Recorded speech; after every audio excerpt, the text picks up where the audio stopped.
Good morning to those of you joining us in America. Good afternoon if you're tuning in from Europe. And good evening to all our attendees in Asia. Welcome to this Q&A webinar with Professors W. Chan Kim and Renee Mauborgne.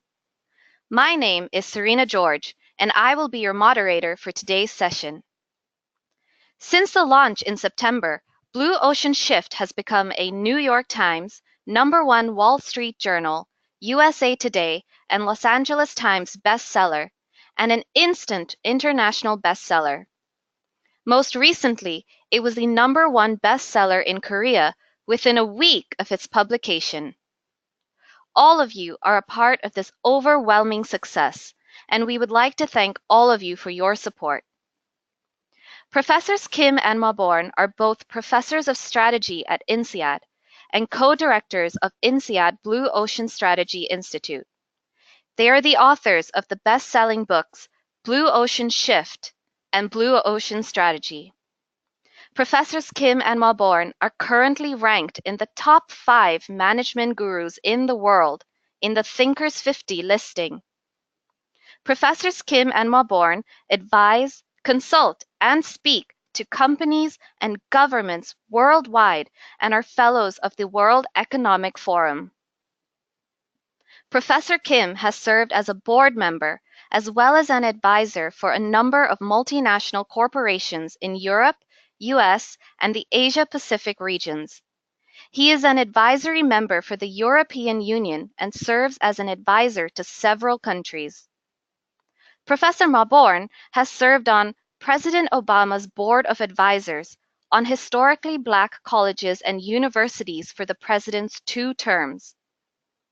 Professors Kim and Mauborgne are the founders of the Blue Ocean Global Network, a global community of practice on the Blue Ocean family of concepts that they have created. This webinar is a rare chance to take a deep dive into Blue Ocean Shift, hear the authors talk about their work, and learn directly from their experiences on how to apply the Blue Ocean concepts, methodologies, tools, and frameworks. After a brief presentation, Professors Kim and Mauborgne will be answering some of your questions that we have received prior to this webinar. We do have a full house today, so the professors will try to answer as many questions as possible throughout the webinar. Please feel free to send in your questions through the chat function as well, and we will try our best to get to them. Before we begin, please note that the entire webinar will be recorded and made available to you after the session. I am now pleased and honored to hand over the session to Professors Kim and Mauborgne.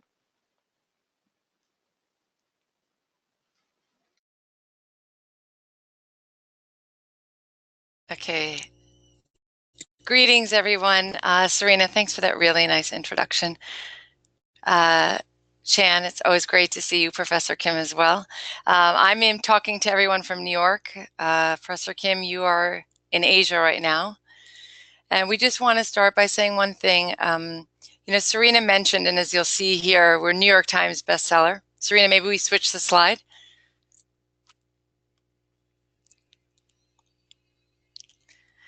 And, when it came to Blue Ocean Strategy, we never achieved that. For anyone who knows anything about getting on the New York Times bestseller list or being a #1 Wall Street Journal, it's very tough. But one thing we know, it doesn't happen because of us. It happens because of people that are passionate to support the book, and that's all of you. So we want to take a moment to begin to really thank all of you for helping to make that possible for us and share our pride with you that was possible. So we're excited about that. Chan, I don't know if you want to say one word before we start the presentation quickly. Thank you all of you to be here together with us. Professor Mauborgne, please go ahead. Okay, good. So Serena, let's just start. We want to give a quick overview on what we mean by Blue Ocean Shift. I'll turn off my camera so we have a bigger view here. And Serena, let's just, if we can, show the whole screen. That's right. Let's go to the next slide, please. Yeah. So when we're talking about blue ocean shift, I want you all to have this picture in your mind, right? It's about shifting, of course, from the red to the blue, or conceptually from competing to creating. And you see there are lots of people, because it's really more than strategy. It's about corporate transformation. It's about how are we able, as an organization or as a team, able to move ourselves from cutthroat competition to these wide open new markets while bringing our people along, even when we in our organizations face the typical constraints most of us do, whether it's resource, demotivated employees, the need to wake people up, politics. So the whole process of Blue Ocean Shift is, how do we shift from the scarcity mindset, is we have to compete and divide up the existing because there's not enough, to this mindset of abundance, creating new markets, creativity, while bringing our people. And that is where the key concept, which we'll touch on more, of humanness really comes into play. How do we get people not only to have a roadmap to change, but that they own it and drive it themselves? So that's the picture I want you to keep having in mind. And remembering, this is really about corporate transformation, bringing your people and your ideas to the future. All right, let's go to the next slide. You know, this research that we have, and if you read the first chapter, is not something that happened overnight. It's actually the basis of our 30-year research journey. And it began a long time ago when we were both very young. And that was in Michigan in the 1980s. And for those of you who remember, that was a really difficult time in the American corporate history. And it marked for us a turning point in the economic history of the developed countries. That was the first time in U.S. industrial history where American industrial might was being challenged, and not only challenged, taken down by a new breed of competitors. And in that case, it was the Japanese. Now, at the time, we were both based in Michigan. And to be based in outside of Detroit was, as a young person, to see a real wake-up call. And it was to see what was once the auto capital of the world a shrink to just a mere shadow of its former glory. It was to see entire thriving neighborhoods once boarded up. It was to see people losing their jobs left and right with so much anger and frustration that they were keying Japanese cars in the street. And that was when, of course, the new terminology called the Rust Belt of America was born. Now, there was one axis of thought at the time, which really was Harvard and Michael Porter, and the whole focus became in the 1980s, how do you compete? How do we beat the competition? But when we looked at the world economy and we saw, okay, competition is going up, the Japanese, but is that just a unique moment, or what does that portend? And the more that we looked at it, we saw this was a turning point in industrial history where we switched from a point in time where, following World War II, when we came out of those wars, where demand exceeded supply, there was really nothing. No matter what you produced, you could sell. In that economic environment, to compete made great sense because there was so much demand to win. But was that the world we were entering? And the world we saw we were entering was a very different one, where supply was exceeding demand. And therefore, and if supply was going to keep going up, the more we compete, we're actually competing for smaller and smaller slice of an existing market space. So our theory was, maybe there's not competing. Maybe there's a theory of creating. And so we started to look at all the companies that weren't letting go of people, that were growing and thriving despite this new challenge. And indeed, these companies weren't focused on competing. In fact, the competition wasn't their benchmark. They were focused on creating these new markets. So we started to look at, how do we break out of these red oceans of bloody competition? And as you know, our series of academic articles came up, but also our first book, where we defined the market universe as not only existing spaces, but new spaces. There's not only red and blue. After that happened, of course, an interesting thing happened, as you all know, and you all were part of it in many ways. This idea of red and blue took on with a speed we could have never imagined. And soon people around the world were talking about it. But as they were, they started saying, you know, our real challenge isn't just to see that there's red and blue. It's really to understand, how do I get there? because my organization is wedded to the status quo. I have a lack of resources. I have bureaucracy. I have politics. How can I get there? I'm not NetJets. I'm not Apple's iPhone or Steve Jobs like you talk about in Blue Ocean Strategy. I'm an ordinary organization. So established organizations, governments, religious people, organizations, they're all coming to us saying, what does it take to shift an organization to move from red to blue? Really what they're talking about is corporate transformation. And existing startups, new startups are saying, I don't even want to go into the red to begin with. I want to understand how to get to the blue. And is disruption the only way to get there? Because when I aim to disrupt, I take on the large guy with a lot more resources, a lot more market penetration than I have. And I'm not certain that's the best way to go. So our research really wanted to understand, and we spent the last 10 years understanding, how can an ordinary organization shift from competing to creating, open up new market space, bring their people along, and overcome all these hurdles? And what would be a systematic process that a startup could simply avoid that red ocean and do it in a way that's maybe non-disruptive, so they don't have to take on the established order to win? And the result of that is, of course, Blue Ocean Shift, as well as you can see there, numerous managerial and academic articles we were publishing in the process there. And what we did, when people were challenging us, they were saying to us, for me to reorient my organization from red to blue, I need to understand what is the economic impact over time to make that. So you will see in all the organizations in Blue Ocean Shift, we're looking at 5, 7, 10-year timeframes of what kind of performance implication can you expect when you go from red to blue, because many people imagine the minute you create blue, you're going to be imitated in 3 seconds. So what's the purpose of blue? But that's not what we found in our research. When companies create a blue ocean, those blue oceans endure usually well beyond a decade, and they lead to strong market penetration. So let me just share with you then an example of what we mean by red to blue. So Serena, maybe we show the next slide.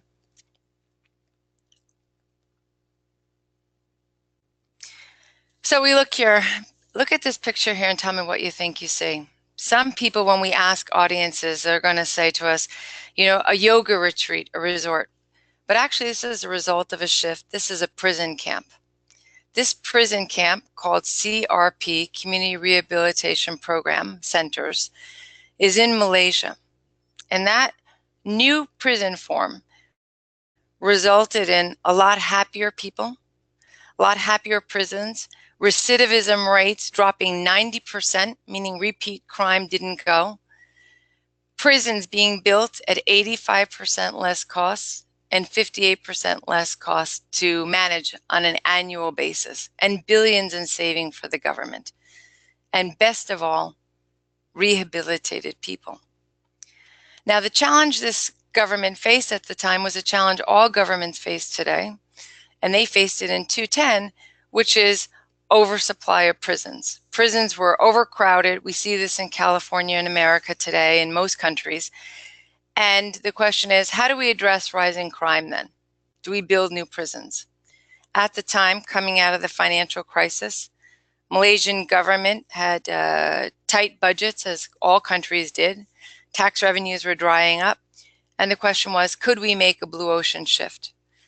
So they systematically went through the process, and as they did, they realized a number of great things. They realized that police and military together realized that they had lots of idle land on military bases, is what you see here, which had high ability to have high security to keep people out of a military base, which could also be used to keep people in. Maybe not high severe criminals, but certainly petty criminals, which is the largest population of all criminals. So we have high security, excess land, and when we do that, we separate petty criminals from hardcore criminals, and we stop prisons from being crime schools where the petty learn from the hard crime criminals. At the same time, they learned that most prisons, right, that have high recidivism, California means $9 billion a year, and they have 65% recidivism because they're really not rehabilitating prisons. And what they found is that the major competence to rehabilitate prisons doesn't reside in prisons. It resides in other ministries. So through this process, they brought in the government of the Ministry of Agriculture, of Human Resources, of Skills Development Training, family and environment. And what they started to do is make these prisons so that they can have long family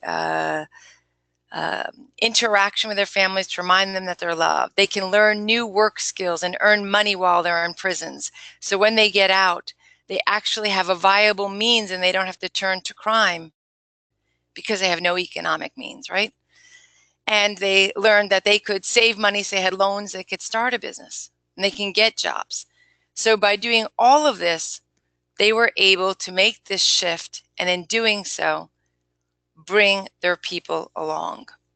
So let me just share with you, Serena, let's just go to the next slide quickly. I want to show what we mean, go back to the classroom. You know, we said making a blue ocean shift. We showed you that red to the blue, and people coming along is about shifting from competing to creating. And here in the classroom is that productivity frontier we want to know. We've all been trained to believe we have to work within an industry, and either we're differentiated, as you see, and we offer high value but also high cost structure, or we're low cost, economical but low value. And we need to compete on it. But is that what the Malaysian government did by working and bringing the ministries together and creating humanness in the process to shift and break silos? No. What they did, and Serena, let's show the next click, is they created this new value cross frontier by challenging the basic assumption of the industry that prisons were about building new prisons with high security. And how could they create an alternative? And when they did, they opened this new value cost frontier that's both differentiated, right? Who builds? Who has military and police cooperating in a country the way the Malaysian government did here, and builds prisons for petty criminals on military bases? No one does. That's the first in the world, right? Completely different. And at the same time, completely different in having all the different ministries involved, breaking down those silos so that there's agricultural training, training in mechanics, learning to make money and save money, new family environment to remind them of their love, that they're loved in the process, getting to play with their children in prison. Totally different. And at the same time, completely low cost, right? Because we're leveraging the military infrastructure of idle land, not needing to produce those high security, very costly environments with new land structure. So they're completely breaking that. Now, one question people have always asked us is, why is it? How do you make competition irrelevant? Well, the reason you're making competition irrelevant is because look where all the existing prisons are. They're all competing on that existing productivity, best practice line of industries, that red border, right? So the minute I create that no frontier, everyone else is on that old frontier, the productivity frontier. Of course, they start to become irrelevant because we are playing on an entirely new field. So when we're talking competing to creating, that's the objective, breaking that trade-off and opening up that new frontier in a way that we're breaking silos down across people so they go along with that process. Now, when people talk about that frontier, many people after Blue Ocean Strategy came out started to create these knockoff little summary books of Blue Ocean Strategy. And one of them, which was completely wrong, started talking to us about, well, isn't Blue Ocean Strategy then just another word for disruption? Disruption is the big thing. It's just a nicer framing. And the question is Blue Ocean Shift and creating new markets really about disruption? Or is that only one way to create new markets? And let us show you what we found. So let's get together and understand, what do we mean by innovation and growth? So can we, Serena, go quickly to the next slide? When we think about a holistic model of innovation and growth, ever since Schumpeter, right, started Austrian economists with creative destruction, and then later in the 90s, Clayton Christensen, the Harvard School, followed up with disruptive innovation. So one happens immediately fast, the other one, disruptive technology, happens over time, right? You enter as a Trojan horse, lower quality, and you eventually move up the scale, and the established players are shocked. They didn't think you were going to move up, and they're disrupted. So we have disruptive creation. But when you look at it, that's one way to create new markets, tends to be with technology. But is that the way new markets are only created? What our research found in looking at it is no, that's just one half the picture of how new markets get created for innovation and growth. The other half, which executives and organizations and economists never pay attention to, is non-disruptive creation. And that is as prevalent as disruption is in industry history. So if you think about microfinance, right, would address the whole new industry of how do we take people from poverty, 2 to 3 billion people, give them access to capital so they can improve the quality of their lives. That industry, multi-billion-dollar industry, did it displace anyone? Take any jobs down? Put any existing industries out of place? No. Create a multi-billion-dollar industry. No tech involved. How about Viagra, right? Solved a problem for human intimacy, right? Did that take down, again, with this time with high technology, does that disrupt any existing industry? Take down any existing jobs? Kill a market space? No. All new growth. Life coaching? Absolutely not. Multi-billion-dollar industry, all new jobs, all new growth. So what you want to understand is that when we're thinking holistically about innovation and growth, making a blue ocean shift, disruptive creation, it's one way to go about it. But there's also non-disruptive creation when we identify and solve a brand new problem or seize a brand new opportunity, right? So brand new problem today, cybersecurity, we never had. Brand new problem today is obesity, we never had, right? A brand new problem we have today is the impact of technology on children and what it's doing to their mindset, their social skills. It's a brand new problem we never had. Brand new problem today that hasn't been solved is how these video games, which allow kids to kill somebody with a snap of a button, is changing their concept of what killing means and creating a lot more contention and easier triggers and friction in the world. All new problems that need to be solved, right? So there's non-disruptive creation. And of course, there's a blending of the two, redefining and solving existing problem. What makes non-disruptive creation, we believe, increasingly important in this growth model, we discuss it in the book, is that not only it doesn't pitch you up against the existing player, because what does disruption do? Tell any startup to create disruption, they look at the existing order with the aim to take them down. So it pits you up against the established player. And why do established players like Kodak had a problem with film to take on and make the switch from film to digital and essentially almost kill their corporation in the process? Because they don't want to have creative destruction internally.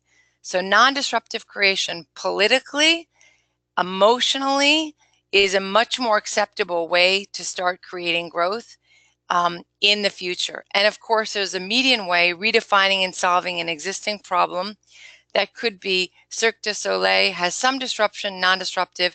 It could be Airbnb, some disruption, we talk about it, but non-disruptive. And until we put on our radar screen that we can do non-disruptive, we won't begin to see it or systematically pursue it. So those are the 3 ways of growth, very important to understand. Serena, let's go quickly to the next slide. So there are 3 key components of a successful blue ocean shift, and let's just hit all 3, Serena, 3 clicks. One is having the right perspective beyond competing. Blue Ocean Strategy book, of course, touches on it, but what we saw in this last 10 years of companies trying to put blue ocean into processes, they want to set out to create a blue ocean, but they keep their mindset wedded to the red ocean. So they're trying to create a blue ocean, but all they're talking to is their existing customers, and then they wonder why they can't. right? Create one. They want to create a blue ocean, but all they're doing is trying to niche it and be differentiated, not break that trade-off. So having the right perspective is key, and we really elaborate why that is in this book, right? Very important. But having the right perspective isn't enough. It just changes the questions you ask so that when you're looking for the sunrise, you're running east, you're not running west towards the red ocean. On top of that, what we found is that Blue Ocean Strategy introduced some tools, but the question is, what was the process? How do you use those tools? What works, what doesn't, so we can build people's creative competence to make that shift? So in the book, we lay out these 5 steps very critically that psychologically and in terms of building competence, allow people to start to make that shift. So it's anywhere from starting your right team and picking your initiative, if you're a large company, to imagining step 2, where we are now. Very critical. Many organizations live in illusion about where they are. Today, retail will tell you in America the problem is Amazon, but if they drew that strategy canvas, they'd find they all compete in the same way and they haven't changed in 30 years. That wakes you up that the levers of control for your future are not with the industry, they're with yourself and what you do and don't do. And what retail will start to find is that in many ways, they've made themselves irrelevant. So a clear wake-up call. Then 3, imagining what could be. What are those pain points that exist? We think we're in a red ocean, right? No opportunity, but what are those pain points? How can we eliminate them? And what is the tomodal demand landscape we can? Who are the non-customers? Most organizations do not have any clue who the non-customers are and what it is that prevents them from becoming part of our industry. Step 4, of course, are tools on how do we find out how to get there. And 5 is how do we make our move. Now, important in these steps, and we talk about it, is that you don't necessarily need to do all 5, right? An organization can be at different points. One organization may say, hey, I have a blue ocean, but it's not that big. It's only a small lake. How can I grow it? Maybe all they need to do is jump to stage 3 and start to understand who are the 3 tiers of non-customers. What are the pain points that are keeping them out? And how can we pull them into our existing industry? Maybe another company just wants to wake up the organization that they're living off their past and they don't really have a reason to grow. And all they want to do right now is step 1. Let's wake people up that we're Me Too's and the problem isn't external, it's us. So they do, imagine and get a clear understanding of where we are. That might be an issue. So another issue is we're only differentiated. How can we start to break that trade-off? They jump to step 4. So the book talks about how can you signal that and know which tunnel to jump into or the entire process for transformation. The last thing, very importantly, is human confidence. You can have the best plan in the world, and as every one of you know, if you cannot bring people along in that process, you go nowhere. Typically with people, we're always talking about rewards, carrots, and sticks, but we found that's not the dilemma. What we found, if you talk to anyone and you ask them in any audience, would you rather compete or create? Almost hands down, every person would rather create. And if you then ask, what do you think is more important for your future, to compete or create? Which one? Almost hands down, everyone will say create. And then you say, well, what do you actually do? And they will say, we actually spend our time competing. And then you say, why? You want to create, you know it's going to be the most important thing for your future, then why do you do what you know isn't important? 2 things. 1, they don't know how to create.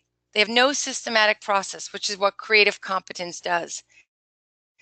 And then number 2, they don't know if they can create. They don't have human confidence because what they won't articulate, but they will always feel, including every one of us on this call, is, am I capable? Is there really a blue ocean in my industry that I could do? Is my team capable? Can we do it? And until we can acknowledge those fears, normalize them and say that's natural, and give people a step-by-step process where we say, look, let's not create a blue ocean shift. Let's just understand where we are now. And do we need to? Get clear on that. Then say, okay, we are all in the red ocean. Then, okay, is it worthwhile not to make a shift, but let's just see in that red ocean, could there possibly be pain points that are keeping people out of our industry or that are annoying our customers despite how competitive it is? Could we do that in step 3? Maybe we can do that. Okay, we do that. What if we find pain points then, which we always do, and I'll show you one in a minute. Who could we start to pull in? Could we grow demand? Are we willing to take the next step? Yeah. So what we're doing in the process, we have 3 tools, right? One is firsthand discovery. People do it themselves. The other one is atomization, taking small micro actions, breaking the big challenge down small. So each step, they build the confidence to take the next step, knowing if they don't create results, they can turn back at any point, right? Very important in doing that, and fair process in doing it.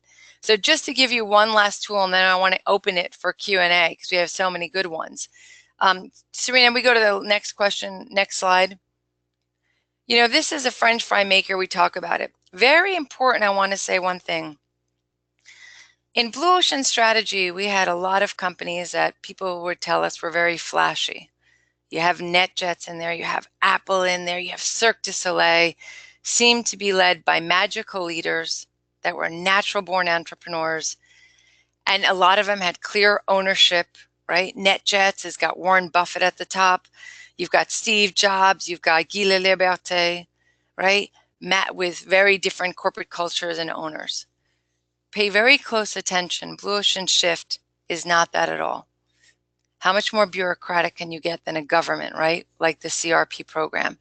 A French multinational, over 100 years old, tens of thousands of employees. So first thing I want to say is that. Second, I want you to know, when these companies all started on their shift, they only knew one thing. They were desperately in the red, and they needed to do something. They could not continue. I want to be clear. Not one of these companies thought, oh yeah, there's a blue ocean in my industry, I know. They did not think that. They had the same question every one of your clients, or if you want to apply it to yourself, you wonder, could it be in my industry? Can I do it, and is it true? But the process, step by step, starts to surface what before wasn't seen. In this French fry maker, in a nutshell, I'll tell you, when they started this process, they were stuck in a red ocean, industries declining 10% of value in a year.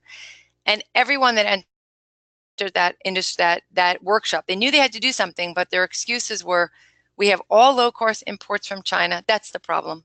All new competitors. 2, so many established big players are out there beyond ourselves.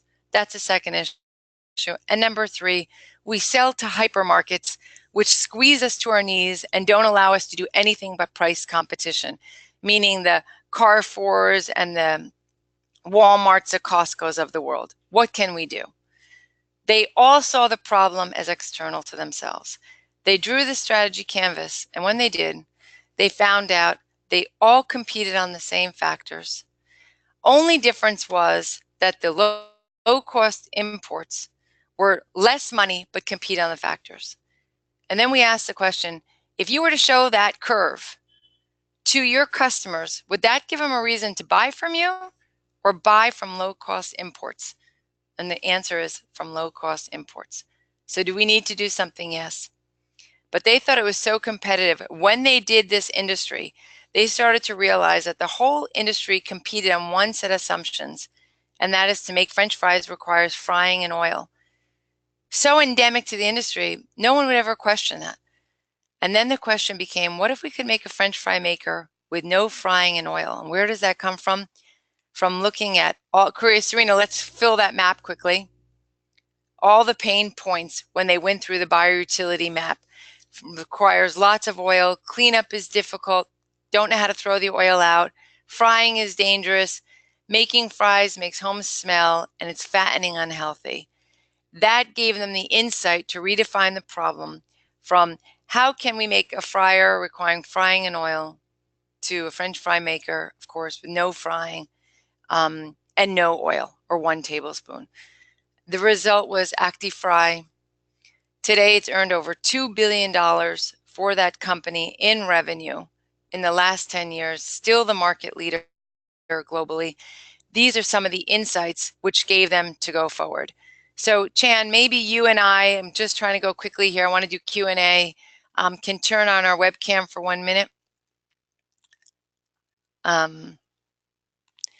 What we'd really like to do now, that was a very quick running through, is answer your questions. Serena, you hit on that, touching really the ones we got asked the most frequently. And Chan, I want to turn the floor to you now to start addressing those questions for everyone.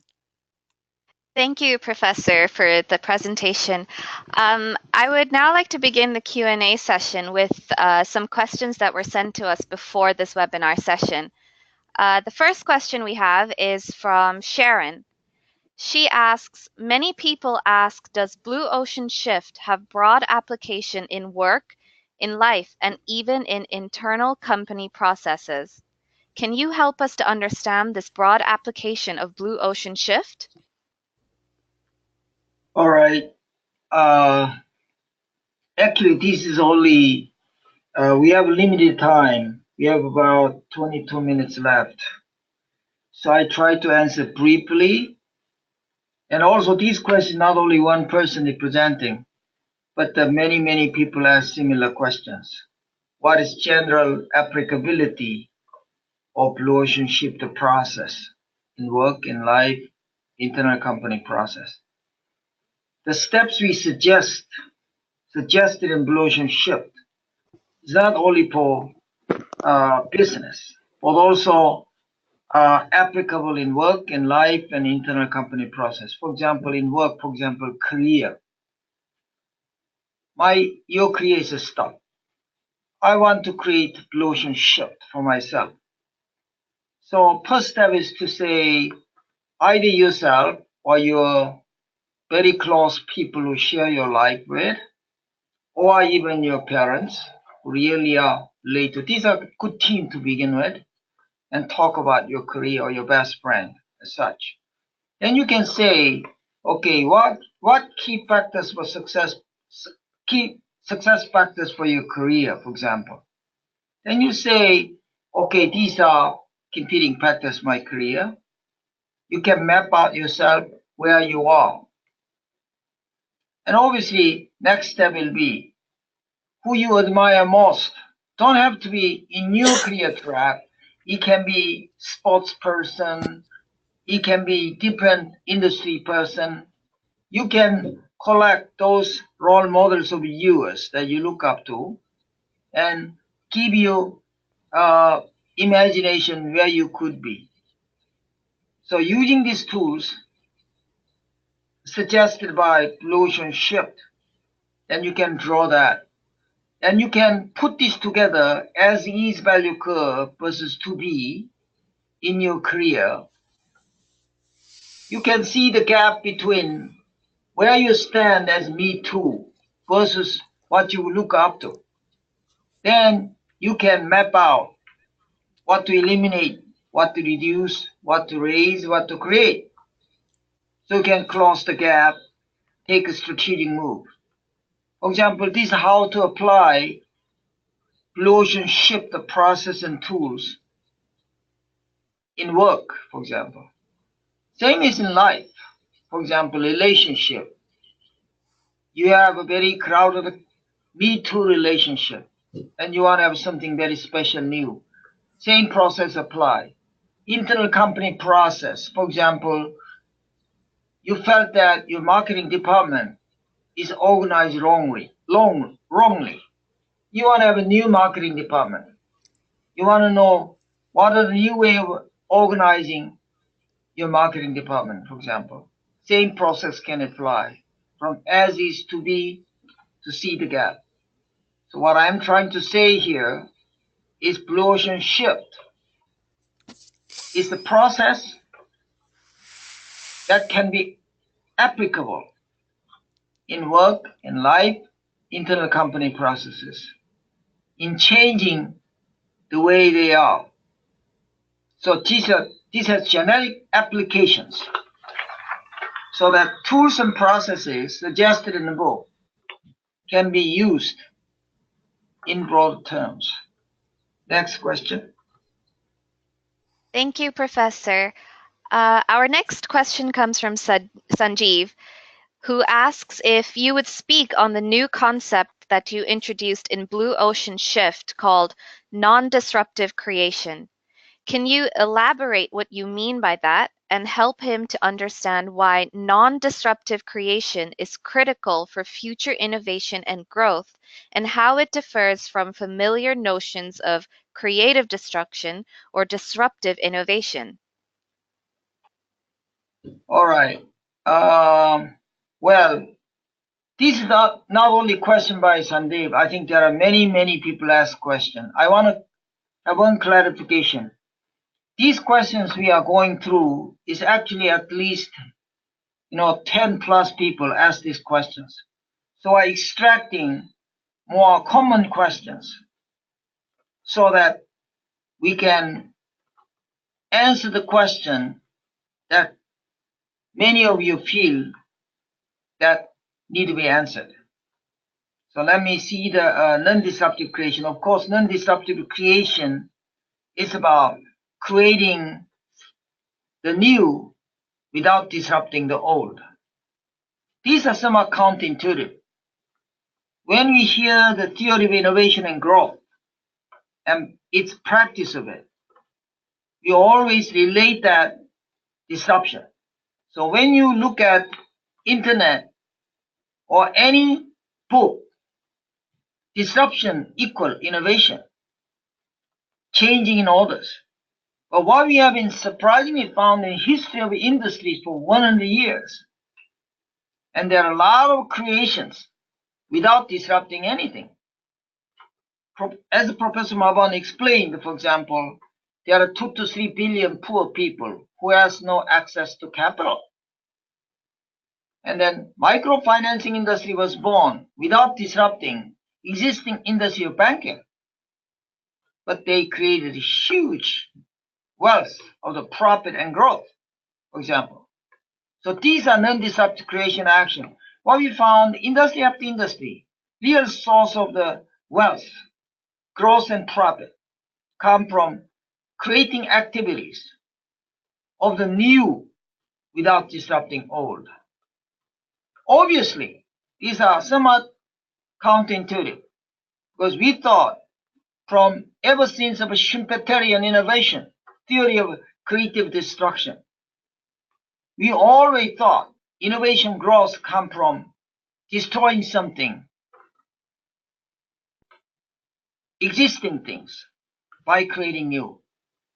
And then in same tradition, subsequently we changed name called disruptive technologies, disruptive innovations by Craig Christensen.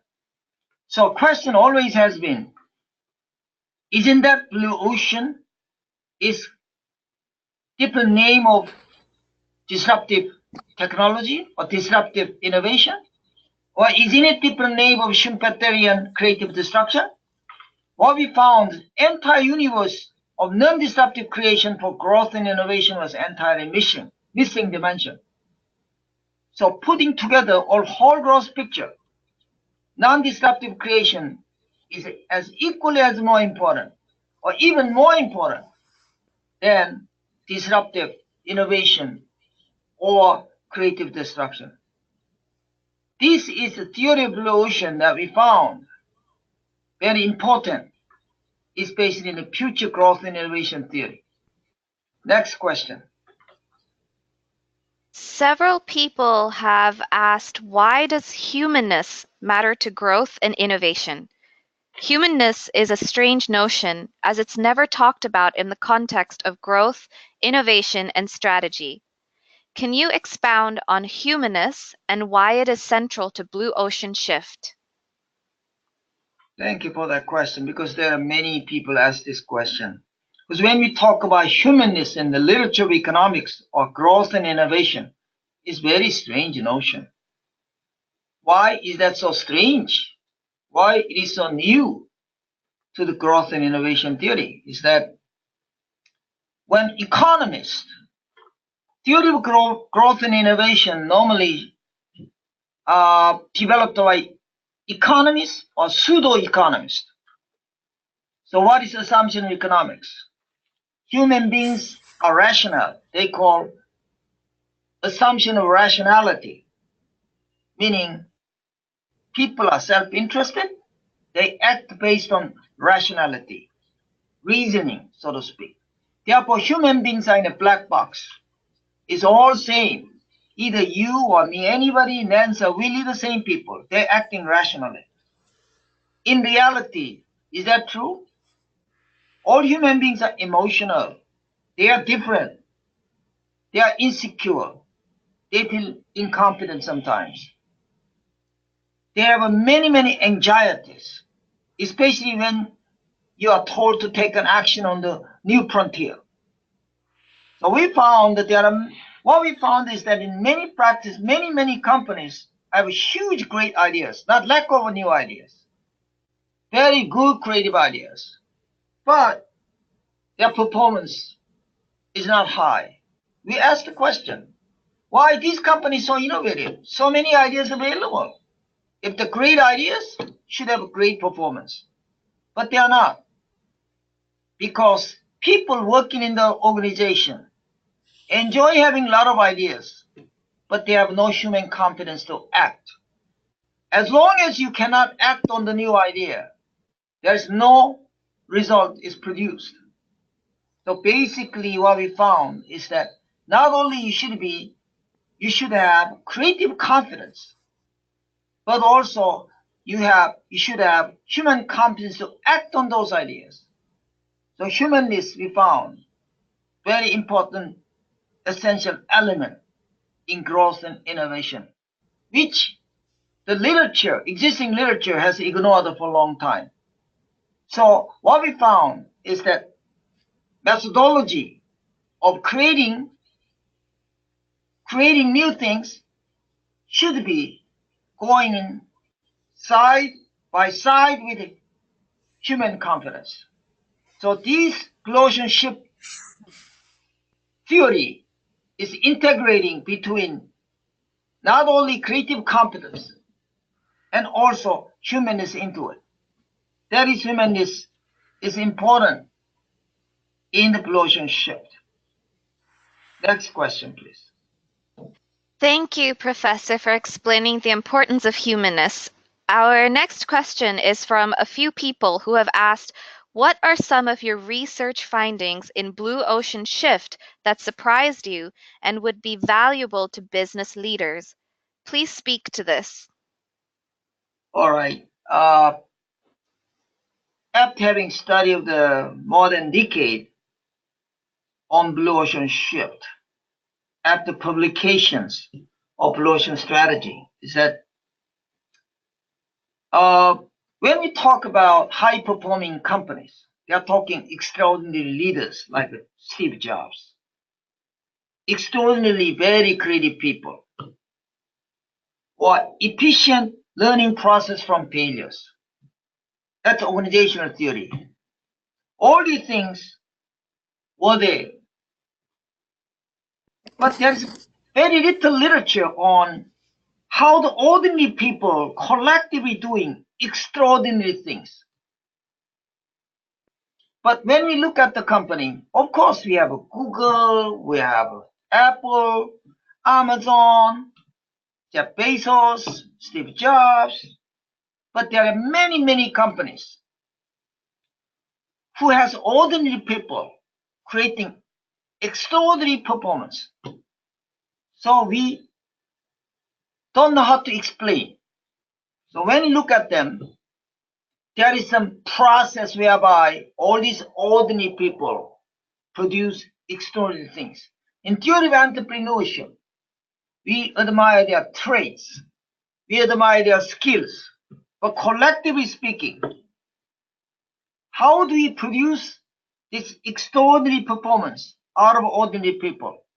That is surprising finding. So we found these 5 steps, methodologies, how to go about creating a collective confidence, collective creativity. This is what Blue Ocean Shift is about. That was first finding. Second finding, of course, as we described, that innovation and growth is not necessarily about disrupting the old with a new one. It's about also more on non-disruptive creation, as we explained. Third also surprise is that human is so critical in creating economic performance and growth, which we have been ignoring for a long time. Without the humanness, growth, innovation is not easily to be achievable. These are kind of three surprising elements among many other findings we obtained from our research of blue ocean shift. Next question, please. Our final question comes from a number of people who have checked out the online Blue Ocean Studio and like it very much.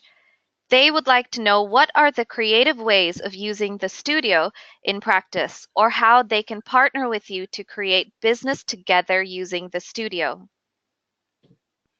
Well, studio, actually, the reason we created studio is that it's about creating collective confidence across borders. We always work on some creative idea. For example, I have a great idea. I live in San Francisco. I say, I want to open fashion store, but I'm not sure whether my idea is, really workable or not.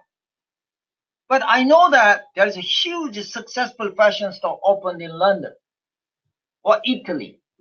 I have heard about it. I have read in newspaper, but I want to connect with them. I want to talk with them. I know my friend Samia in, let's say, in Greece has some ideas on fashion store. I want to consult with them. So can I connect with them? But sometimes maybe it is better for me to have some common tools to have efficient way of communicating each other on the ideas. So our question is, can you connect all these talented people in the world by introducing them in one place, in virtual space, to connect their ideas, blue ocean ideas, to test, to explore, to exploit together, to build a collective creativity. At the same time, as a means to communicate each other to be effective, can you have some common set of visual tools we can share? So we found that tools process we suggest blue ocean shift can be stored in the studio as a means of communication system, so that we can reach out to P2P, person-to-person system, and then we can connect the dots in a studio, so that we can look at each other, we can brainstorm each other, we can use tools systematically go about getting final blue ocean idea. That is the idea of a studio. Obviously, in multinational corporations, same idea can be applicable across borders of different geography, different functions. So studio, blue ocean studio, is very creative and efficient way of going through the process blue ocean shift in a more systematic way to come up with more confident and competent idea. And secondly, then when we do this studio exercise, we always found some facilitators, some kind of people who can guide us when we are a little bit stuck. It's very necessary. So I guess Blue Ocean team created like a boot camp to qualify these people who can guide them properly, so that they can explain to people who want to use the studio. So for example, if you contact Blue Ocean Global Network to go through the boot camp exercise, then you can be certified yourself, for example, and then you say, I can facilitate the studio. I can approach to the people who is interested in using the studio, and I can be your business partner with the BOGM. We make this business model possible with all of you so that we can do the common business to spread our idea of a studio to all the people who need such a help. That's kind of things that we are doing in the studio. By the way, on my own, I have a random choice of the two. These are kind of ending question, and that I understand. Serena, we have more questions that is common across many people. Not any more from across the board, Prof. Okay, so let me pick up the two random most recent question posed by two of our people who is here. One question is that from the dean, and ask this question. Dean is architect. He's running architectural company. Then, a lot of architectural company become, falling into red ocean. So he says, I want to create blue ocean. By using blue ocean shift the process, I like to reach into the construction management so that I can go across boundaries, so that I can pick and choose my clients who appreciate my work. So question was posed that I'm quoting his statement, I no longer believe in the path of the traditional architect.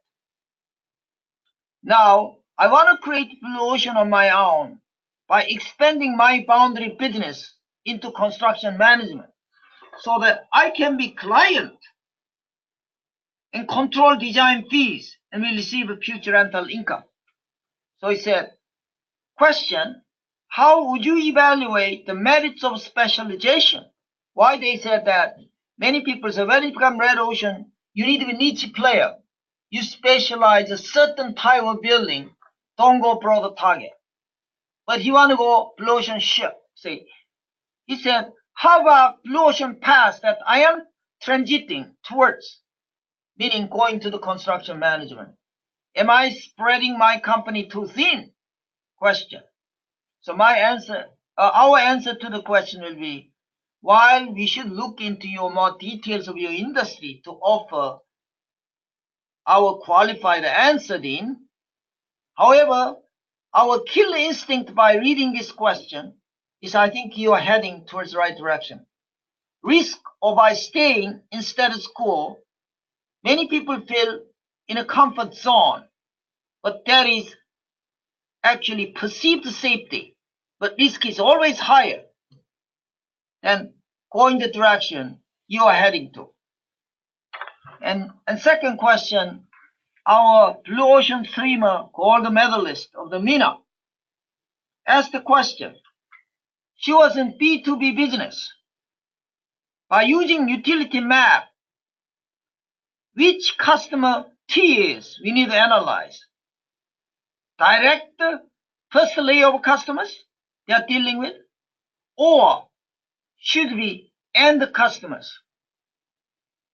Of course, you need to analyze both. However, sequence is important here. Our opinion is that many people, red ocean strategists, will analyze their direct customers. Then I think best way to do in blue ocean thinking is do you end the customers first in the chain of customers, and then learn insight from that. With that insight, earn from this analysis, and go back to your direct customer second in sequentially, and then put together, and then analyze in B2 business in that way. That is always more profitable way going about analyzing different tiers of customers. Obviously, she also asked second question about, is it blue ocean similar like concept of McKinsey Horizon 1 to 3 perspective? Many people may not know McKinsey Horizon 1 to 3 perspective. And Mina is well versed in this McKinsey model, by the way. So I'm proud of you, Mina. But say, McKinsey Horizon 1 to 3 perspective is about how can you create the growth, but their perspective is more bounded with time. So let's say immediate short term, little bit medium term, in the long term. So Horizon 1 is kind of short term, 2 is medium term. I'm drastically simplifying here. Horizon 3 is long term. Is it blue ocean similar way? Is it blue ocean is like Horizon 3? Is it kind of long term thing? Our answer to this question is no, because McKinsey model is more tagged on the timing. But blue ocean creation is not tagged with timing. You can create blue ocean in smack middle of red ocean. When you create blue ocean in smack or middle of red ocean, it can be very short term. Therefore, blue ocean can sometimes happen in very short term. Sometimes can happen in long term. Sometimes can happen in medium term. Therefore, blue ocean, impact of blue ocean is not the function of time. It is about circumstances, situation of your environmental conditions.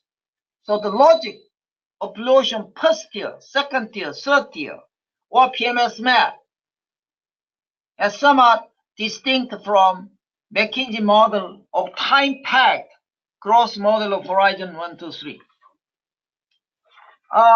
These are type of things that obviously I think you have many, many questions asked that I think in the interest of time, we couldn't handle so many questions. And I want to invite Professor Mauborgne here.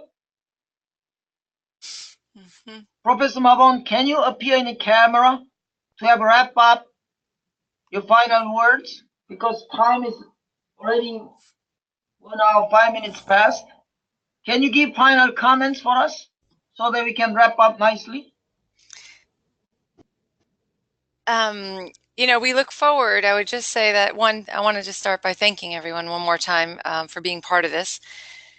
Second, if I just make one comment on your response for Dean. Dean, for real estate, if you're worried about stretching yourself too thin because you're a small organization, look at the back of the book when we talk about how do you partner and how you can leverage other people's assets and resources to be able to make it so you're not stretching your small organization thin. And we give great examples there to inspire you on that path. And I think, don't think of it as do it yourself. Second, I'd go back to that idea about the studio. And you want to, I would open that studio. I don't know, it's very insignificant amount per month. I don't know what it is. And, you draw what the strategy canvas is when you're talking with your partners. And then you show what the pain points are. And you say, this is what I want to do. And that is how you can help to get buy-in from partners with you, and even testing it in the market with different customers. I'm thinking of doing this. Would you be excited to move into this residential community? This is what I'm doing. And in the interim, you'll get feedback as well in doing that. So it's just a very efficient, effective way you can save all different versions of what you're doing in working in iteration. So it works on a one-on-one. It works when you're working in groups. You can work with your client, your partners. It's just a very simple way, and you can save everything and go back and forth between iterations, and you remember what you think, right? Because the one thing about creativity is often the idea comes to us, and if we don't get it then, 2 days later, we can't remember what it was. It disappears. So you want to always document everything. No, I think that was very good. We're really excited. We'd love to know how we can support all of you more, I think, in Blue Ocean Shift. Every day we're getting emails now from people that increasingly around the world realize that not only are they in a red and blue, but that Shift starts to create a template where they actually can imagine themselves being able to shift. So we'd love to hear how we can support you more. Send an email in to be part of that journey. Also, if I just might say too, I don't know if anyone would like to get involved. If I say, in America, there is a very inspiring high school competition that's going to be happening. It's the largest entrepreneurial competition in America, created and run by high school students. Started, I think, 4 or 5 years ago in Maryland in a district. Last year was 17 states. This year, they're aiming for more states. Last year, even Japan and 1 or 2 countries jumped in. So if this is something you'd like to get involved with, we'd love, I know the high school kids would be thrilled to have people get involved in that. So yeah, I just want to say we're excited about that. Professor Kim, I don't know if you want to add a last Yes, comment. I have a couple of things. By the way, today's we have inundating number of questions. There are many, many questions, such as relationship between Blue Ocean leadership and Blue Ocean shift. There are many, many questions came in, which we love to answer. Like, so that I think we feel very sorry that we have no time to address all the individual questions you thought through. And I am all really regretful that we cannot answer all the questions you have putting forward to us. And some of which the answer to the question is on our website. Many of those are in our website. For those who have no chance to answer get an answer from us on the question, please go through those website Q&A sessions we have done with all the different type of media. There'll be some cues on your questions are there. And also, obviously, as I said, as Professor Mauborgne said in the beginning, that without you, our book could never be making any impact to the world. And I think we are so grateful that you have been part of partners, as we invited to be a studio partners for us to have a common progress on pushing Blue Ocean shift more in the online, reaching out to more people who need help on creativity and innovation for growth and profit. We're more than welcome to partner with you to share the ideas in more broader terms. With that final comments, I'm very so grateful you are here today with us. Professor Mauborgne? Yeah, last thing actually, with the questions that we didn't answer, we're just redoing the website. We will make it a point as we start in our newsletter. We'll keep those as running questions, and we'll try through our newsletter to start answering those questions that we were not able to answer now in either video form or written form, so we can get those to you. Thank you. That's all for me. Maybe we turn the floor back over to Serena. Thank you, Professors Kim and Mauborgne, for the engaging session today. I am sure that all of our attendees here today have gleaned many new insights into creating their own blue oceans. To all of our attendees, on behalf of Professors Kim and Mauborgne and the entire Blue Ocean team here, I would like to thank you again for attending this session and for all of your questions. Most importantly, thank you very, very much for your immense support and participation in the Blue Ocean movement. The conversation doesn't just end here, so please feel free to send us your feedback, comments, and any further questions at news@blueoceanshift.com. Thank you again, and I wish you all good luck in creating your Blue Ocean moves. To our attendees in America, enjoy the rest of your day. Good evening to everyone in Europe, and a very good night to those of you in Asia.